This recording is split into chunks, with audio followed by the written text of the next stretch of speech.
Para ibu yang kami hormati, sekarang pertanyaannya, kenapa Ibrahim mampu melaksanakan perintah terberat itu?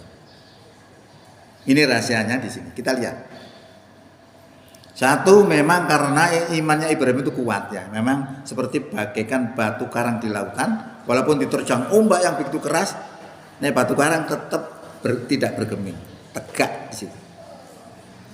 Nomor duanya, karena cintanya Ibrahim kepada Allah itu melebihi cintanya kepada apa yang ada di dunia ini, termasuk cintanya kepada keluarganya.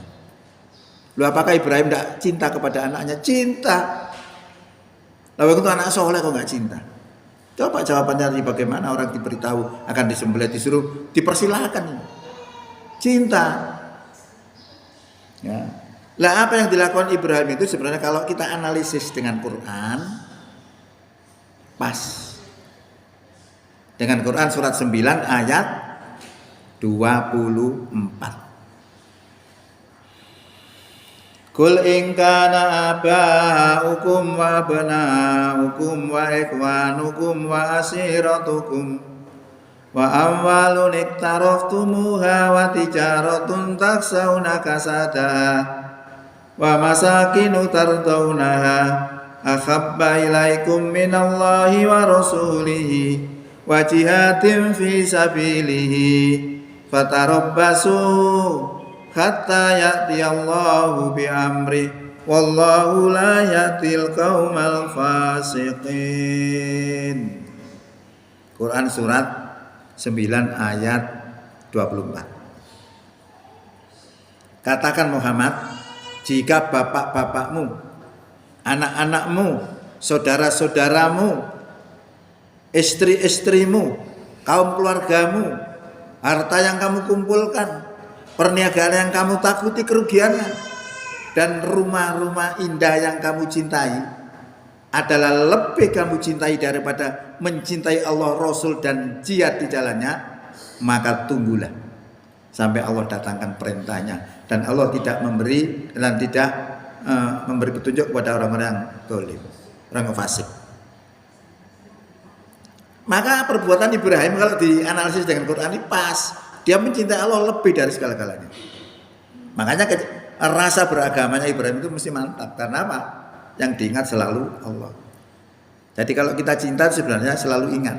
Kalau penjenengan dulu dengan bapaknya anak-anak karena cinta selalu ingat. Nang di pas mangan sembarang eling mbek Mas sopo itu. Tandanya kalau kita cinta kepada Allah sama, selalu ingat. Seberapa besar kedudukan Allah pada diri kita, itu seberapa besar kita menempatkan Allah pada diri kita.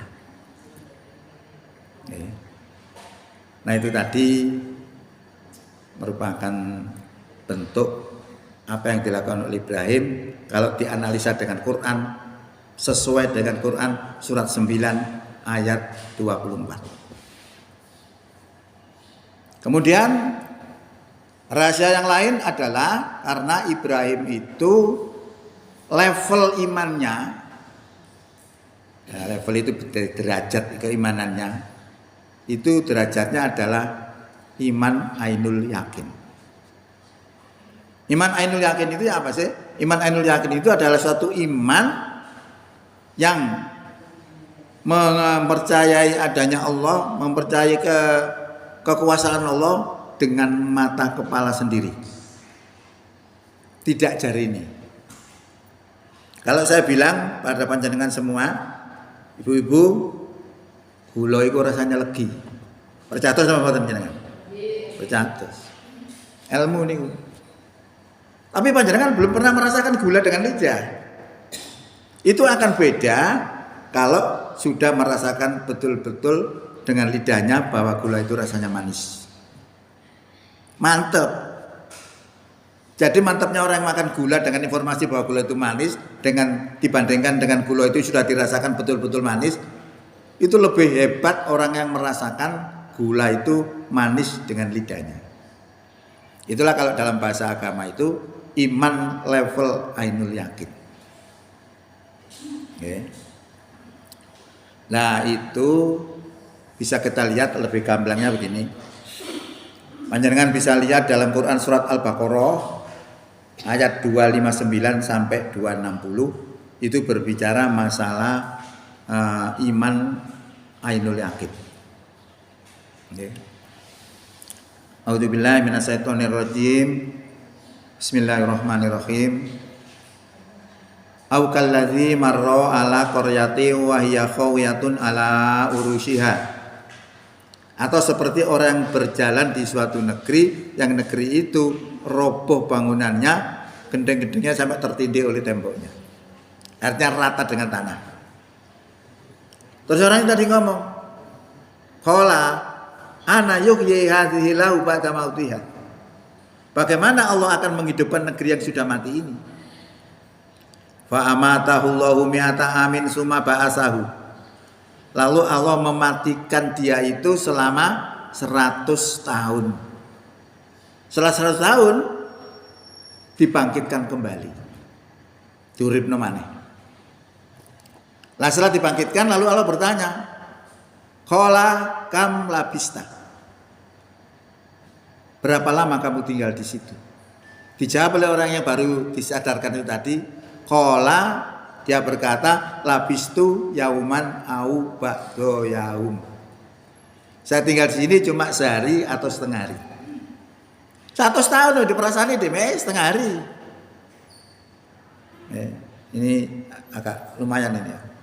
Setelah itu Allah memerintah, fandur ila ta'amika wa sarobika lam yatasanna. Perhatikan makanan dan minumanmu yang tidak berubah. Lu 100 tahun makanan ini gak berubah, gak apa-apa tanya. 100 tahun. Panganannya paling rong dina wis bosok ya. Iku setahun, 100 tahun utuh grup. Gak berubah. Mau tadi ada minumannya sak gelas, ya pancet sak gelas. Kalau kita 10 dina menguap entek. Itu foto. Nah ini bingung ini. Cari 100 tahun, makanan dia pancet. Ada perasaan kayak gak pas gitu. Lalu perintahkan lagi, fandur ila khimarika, maka perhatikan khimarmu. Didelok khimare jeret, tadi seonggok tulang. Loh ini masuk. Ini 100 tahun akhirnya kewane tadi jadi seonggok tulang, masuk. Tapi ini 100 tahun kok manganannya minumannya jauh utuh gro. Bingung. Itu kekuasaan Allah. Maka Allah katakan walina ja'ala ka ayatal linnas. Kami jadikan tanda-tanda kekuasaan itu untuk manusia. Ini cik belum jelas. Fanzur ilal idzomi kaifanun sizuha. Perhatikan tulang belulang itu. Bagaimana Allah menyusunnya kembali. Ya tulang belulang lagi disusun lagi oleh Allah, ditotoh. Summa naksuha lahma, kemudian kami bungkus dengan daging. Mari ditotoh balung tadi, terus dibungkus daging, hidup. Falamma tabayyana lahu maka tatkalane jelas kanggo wong iku mau, qala dheweke ngucap, a'lamu aku ngerti annallaha ala kulli syai'in qadir, sak temene Allah itu zat yang maha perkasa lagi zat yang maha mengetahui, lagi maha kuasa. Jadi maha kuasa atas segala sesuatu. Itu Allah.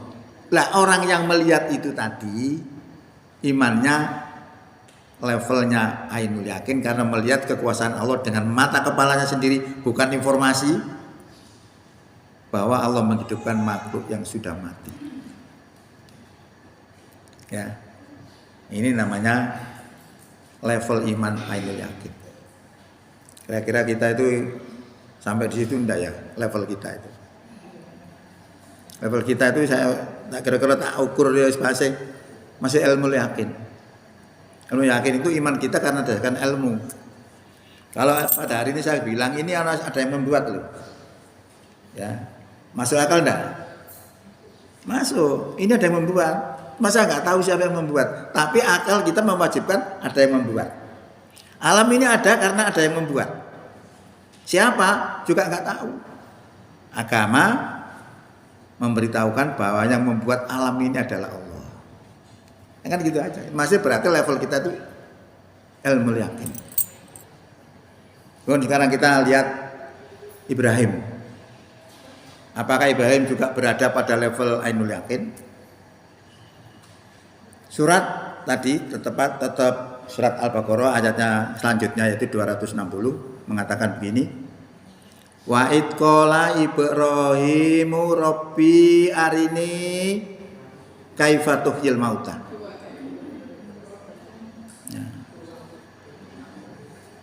Surat Al-Baqarah 260.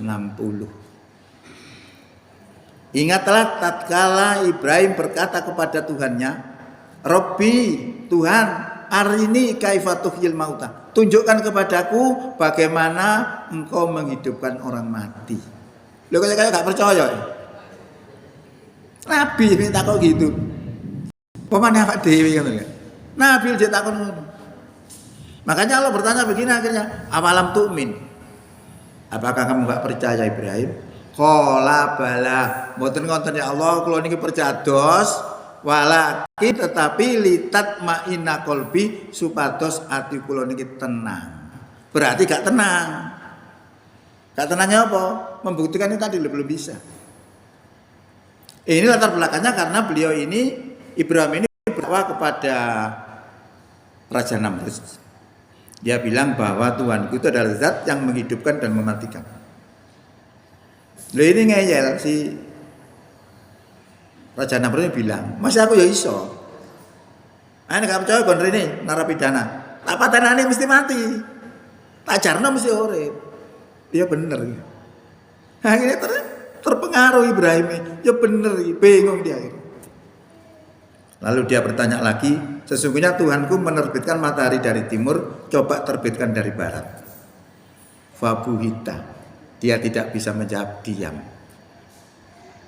Ini namanya dakwah model seperti itu, namanya dakwah model jidal. Model berbantah-bantahan. Nah kalau berbantah-bantahan kita dibutuhkan ilmu yang banyak. Kalau mau itu kan pelajaran. Jadi kalau seperti saya ngomong ini berarti bilisan. Itu dakwahnya jidal. Ada dakwah itu bilhal. Bilhal itu dengan perbuatan. Dengan perbuatan itu orang sehingga masuk Islam. Nah tergantung kita aja ya. Nah itu tadi ditanyakan kepada Allah, bagaimana ya Allah engkau menghidupkan orang mati? Ibrahim engkau gak percaya tak? Qala bala mboten ngoten ya Allah kalau percaya walakin tetapi litat ma'ina qalbi supaya hati kita itu hati kami menjadi tenang. Maka Allah perintahkan fakhud arba'atam minat toiri. Ambil 4 burung.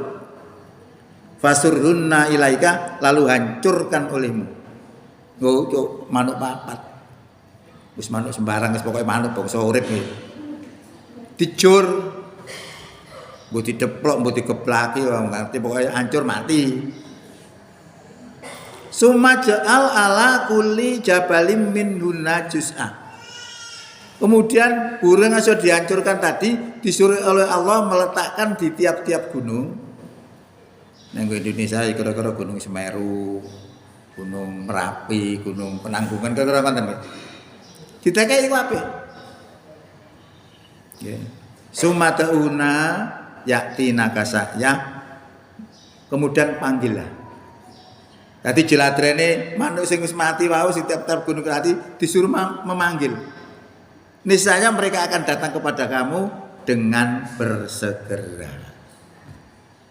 Lah Ibrahim itu melihat itu, maka Ibrahim level imannya adalah level ainul yakin.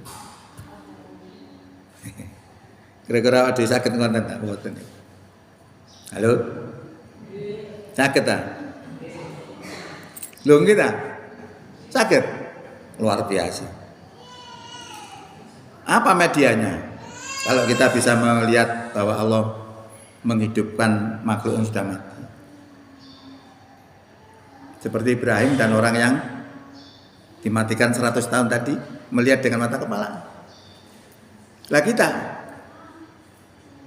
kalau kita ingin menyamai keimanan Ibrahim pada level ainul yakin, kita paling tidak harus seperti mereka. Ada media-media yang membuktikan bahwa orang mati bisa hidup kembali. Lah ini bisa dilihat dengan ilmu maupun dengan mata kepala. Tapi prosesnya tidak seperti yang dicontohkan dalam Quran. Tapi suatu ilmu bisa membuktikan bahwa makhluk yang sudah mati bisa hidup kembali. Yang disebut sebagai cloning. Cloning itu fotokopi. Tapi sing dikopi sanes apa jenenge? Kertas. Tapi si fotokopi makhluk yang sudah mati atau masih hidup. Selnya. Prosesnya begini, prosesnya sel itu diambil dari seseorang atau makhluk yang hidup ataupun yang mati, diambil sel tubuhnya lalu disenyawakan dengan sel telur. Terjadilah pembuahan. Loh, ternyata pembuahan itu tidak mesti dari sperma. Nah, kalau orang menuduh ibunya Isa itu, Siti Maryam itu dituduh zina karena tidak punya suami kok meteng. Karena asumsi kita nek wong meteng mesti hubungan percampuran sperma dengan sel telur. Akhirnya kita menuduh seperti itu. Tapi kalau kita lihat dalam proses cloning tidak pakai sperma. Dari sel tubuh disenyawakan dengan sel telur, terjadi pembuahan, lalu pembuahan ini ditransfer ke dalam vagina. Di dalam vagina itu lalu berkembang menjadi janin, akhirnya pada suatu saatnya lahirlah makhluk itu, dan lahirnya ini sama dan sebangun dengan sel tubuh yang diambilnya tadi. Itu sudah berulang-ulang dilakukan di dunia ini, terutama yang dilakukan pada binatang. Lah bagaimana dengan manusia cloning? Sampai saat ini manusia cloning itu belum ada. Tapi secara teoritis sangat bisa.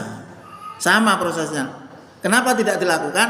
Karena dilarang oleh para ulama. Karena nanti kalau ada manusia cloning, sopo bapak ini?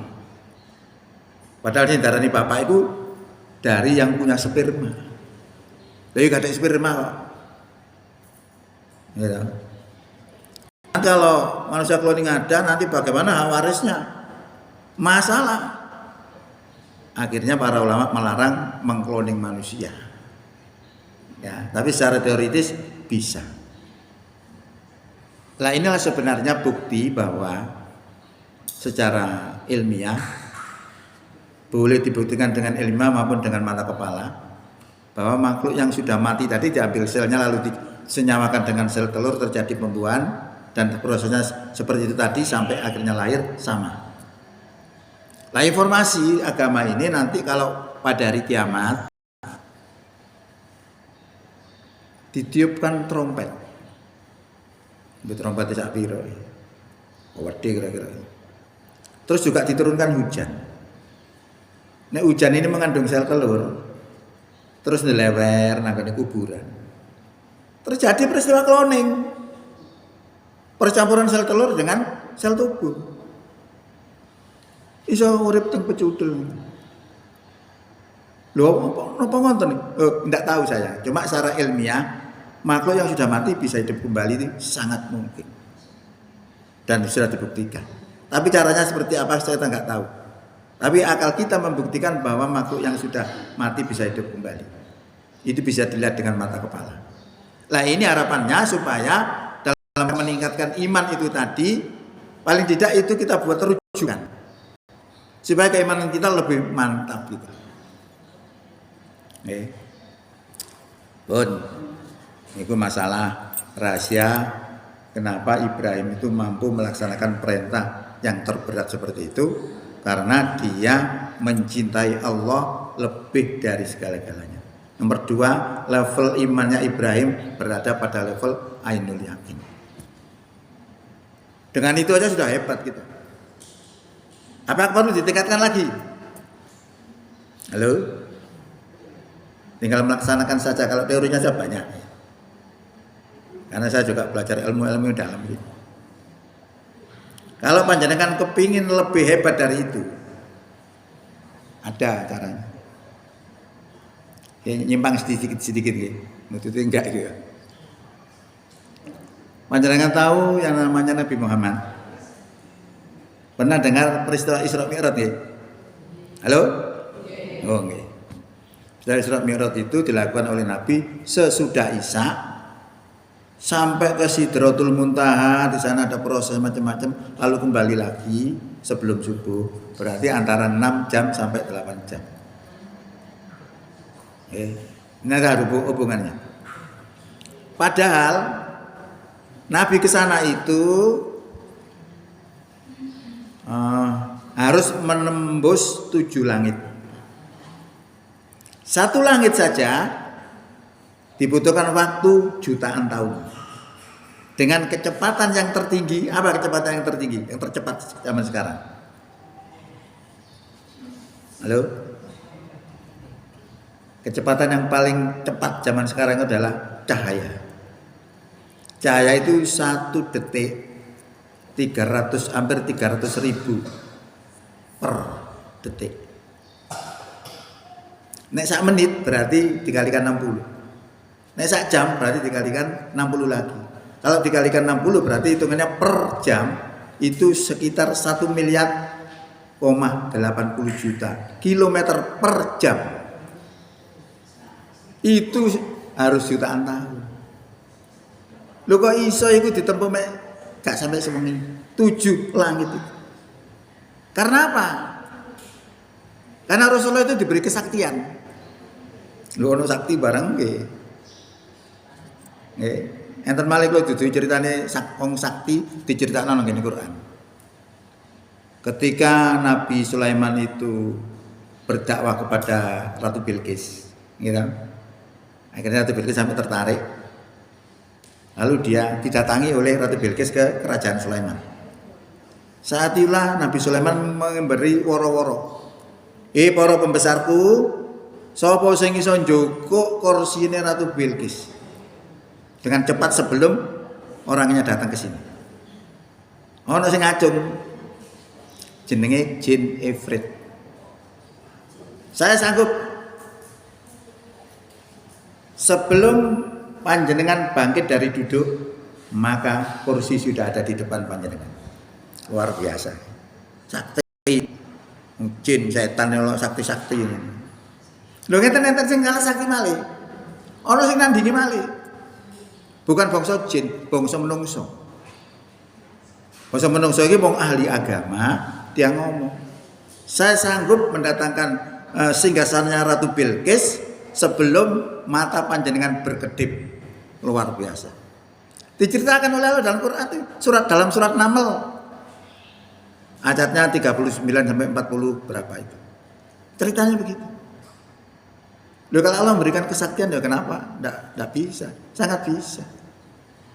Lah Rasulullah sampai kepada Allah itu dikarenakan Rasulullah tidak berangkat sendiri, tapi diberangkatkan. Subhanalladzi asra bi abdihi lailam minal masjidil harami ilal masjidil aqsal ladzi barakna haulahu linuriyahu min ayatina innahu huwas samiul basir. Maha suci Allah yang telah memperjalankan hambanya. Diperjalankan, Rasulullah tidak berangkat sendiri. Hambanya siapa dia? Abduhu. Kalau abdu itu berarti jasad dan ruhnya. Diperjalankan. Tadi tidak berangkat sendiri, karena Rasulullah bisa sampai ke sana itu karena diperjalankan. Itu disebut wasilah. Saya tadi dari rumah ke sini, saya punya wasilah. Apa wasilah saya? Sepeda motor. Kalau saya nggak naik sepeda motor melaku, sorok. Saya pakai sepeda motor itu wasilah. Lah Rasulullah sampai ke sana juga pakai wasilah. Makanya dia bisa sampai ke sana. Apa wasilah itu? Menungso ta? Mboten. Panjenengan supaya lebih paham lagi, panjenengan buka saja sekarang surat 5 ayat 35. Di situ diperintahkan oleh Allah orang yang beriman dan takwa itu disuruh mencari wasilah untuk bisa sampai kepada Allah. Nek kepanggih monggo diwaca bahasa Indonesia gak apa-apa. Ternyata nemu ta. Ternyata nek kalau saya ngomong gak apa-apa. Ya ayyuhalladzina amanu taqullaha, hai orang beriman bertakwalah kepada Allah. Wabtahu ilaihil wasilata. Carilah wasilah untuk sampainya kepada Allah. Wajahidu fi sabilihi, dan bersungguh-sungguhlah di jalannya, la'alakum turhamun, dan agar kamu mendapatkan rahmat. Beruntunglah para lupa. Itu perintah untuk mencari wasilah. Panjenengan mungkin tidak pernah mendengar dari seorang mubalik pun masalah wasilah. Karena ini ilmunya tinggi. Ilmunya itu pelik ya. Sangat tinggi sekali. Makanya yang disuruh mencari adalah orang iman dan takwa, mencari wasilah ini. Lah wasilah itu digambarkan oleh seorang profesor doktor yang ahli agama. Dia mengatakan bahwa wasilah itu bukan manusia. Wasilah itu adalah nurullah, cahaya Allah. Nurun ala nurin, cahaya di atas cahaya. Lah gambaran cahaya di atas cahaya itu atau nur Allah ini ada di dalam Quran surat 24 ayat 35. Allahu nurus samawati wal ardh. Masalu nurihi kamiskatim fiha misbah. Al misbahu fi zujajah.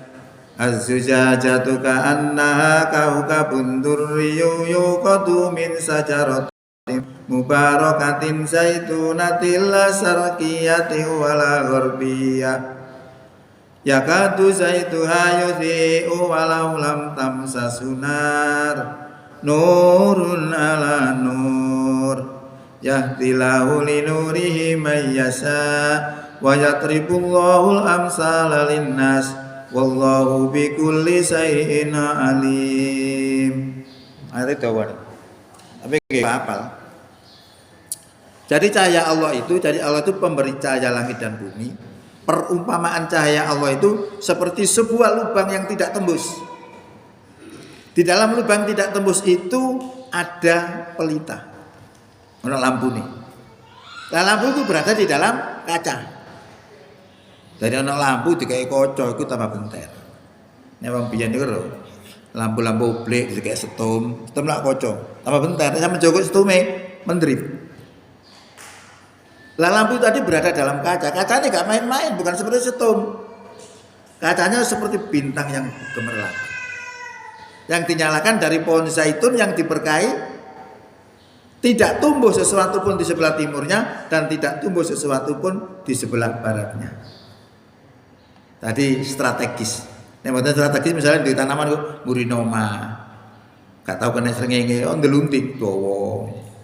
Niku mboten. Ya. Hampir saja minyaknya itu menyinari. Walau lam tamsasunar, walaupun tidak tersentuh oleh api. Allah mengiring cahayanya tadi kepada siapa yang Allah kehendaki. Nah, itu cahaya Allah. Lah cahaya Allah ini berasal dari Allah. Kalau itu berasal dari Allah, zatnya sama, maka bisa kembali kepada zat yang sama. Contoh ya, matahari seringnya itu mengeluarkan sinar, benar ya? Nah sinar ini berasal dari matahari itu. Siapa yang mendekat matahari akan fana, hancur lebur. Siapapun, ya kecuali Allah memang ya. Tapi kita tidak bicara itu sudah selesai. Yang bisa sampai kepada matahari adalah sinarnya sendiri. Kenapa sinarnya bisa sampai pada matahari? Karena sinar ini zatnya sama dengan matahari karena terbit dari matahari itu sendiri. Berarti zat yang sama akan bisa kembali kepada zat yang sama. Lah Rasulullah tadi sama. Dia naik namanya wasilah yang disebut cahaya Allah tadi. Cahaya Allah ini berasal dari Allah. Maka bisa kembali kepada Allah. Itu rahasianya. Tadi disebutkan dalam cahaya Allah tadi, Allah menggiring cahayanya kepada siapa yang Allah kendaki. Yang dikendaki waktu itu adalah Rasulullah. Maka orang mengatakan numpak buruk. Buruk itu apa sih? Buruk itu kilat. Dari sesuatu yang kecepatannya seperti kilat. Ini pertanyaannya, dalam rangka untuk meningkatkan keimanan kita tadi yang sudah tahu bagaimana Ibrahim itu kuat imannya, perlu kita tingkatkan lagi dengan mencari wasilah. Apakah kira-kira Allah bisa berikan kepada kita? Itu pertanyaan.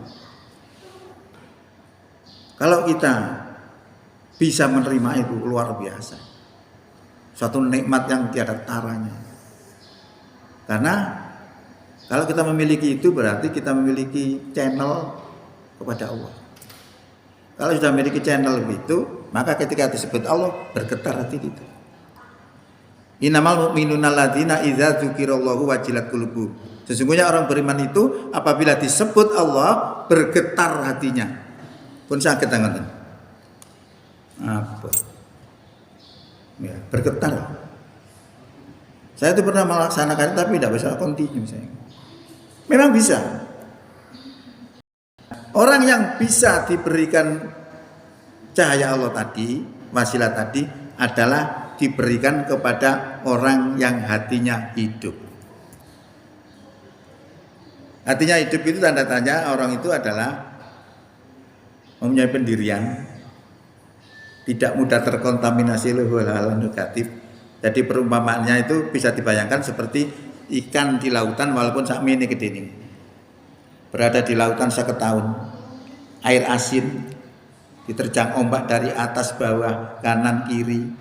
Selama ikan itu hidup walaupun berada di air asin, maka ikan itu rasanya tetap tawar. Anda kan sudah buktikan, beli ikan di pasar, ikan di laut, anyep, asin tidak bisa masuk, karena dibentengi oleh hidupnya ikan. Tapi kalau ikan mati nggak pakai 50 tahun, sekarang mati kita letakkan air asin, langsung jadi asin. Itu maknanya ketika orang itu hatinya hidup, berada di lautan masyarakat, yang coraknya bermacam-macam itu, ada kuning, hitam, hijau, putih, dan macam-macam, tidak akan terkontaminasi. Ya, tapi kalau hatinya itu mati, kumpul dengan penjudi jadi penjudi, kumpul dengan penipu jadi penipu, terkontaminasi. Maka dengan ilmu ini kita bisa melihat orang itu hatinya hidup atau mati. Kalau mereka itu bergaul di masyarakat lebih terpengaruh oleh hal-hal yang negatif, itu mati tandanya. Nah itu yang akan diberikan oleh Allah itu adalah orang yang hidup hatinya. Lah supaya hati kita itu hidup kayak apa? Disuruh banyak berzikir, ingat kepada Allah. Karena ingat kepada Allah itu sebenarnya juga diperintahkan. Itu bentuk zikir itu ada dua.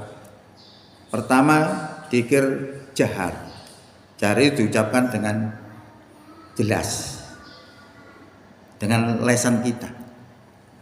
Nomor dua adalah diucapkan dengan hati. Nah kalau diucapkan dengan hati ini Allah pernah mengajarkan, Rasulullah pernah mengajarkan kepada Ali bin Abi Thalib bagaimana zikir dengan hati. Ternyata ilatnya itu ditekuk ke atas di langit-langit itu. Terus yang ngomong itu hati ini. Allah, Allah, Allah.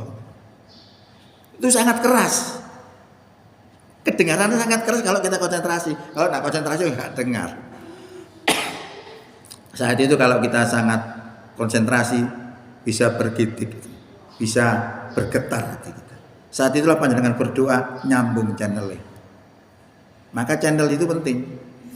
Kalau channelnya bisa nyambung, terdengar walaupun jarak jauh. Kalau saya ngomong di sini kan tidak hilang suara, kan bergetar suara. Ditangkap oleh sinyal. Nah kita channelnya cocok, ditangkap oleh channel yang cocok tadi. Walaupun di Irian Barat saya ngomong A, di sana ngomong A. Tapi ini nggak cocok, walaupun saya di sini, di depan situ nggak dengar.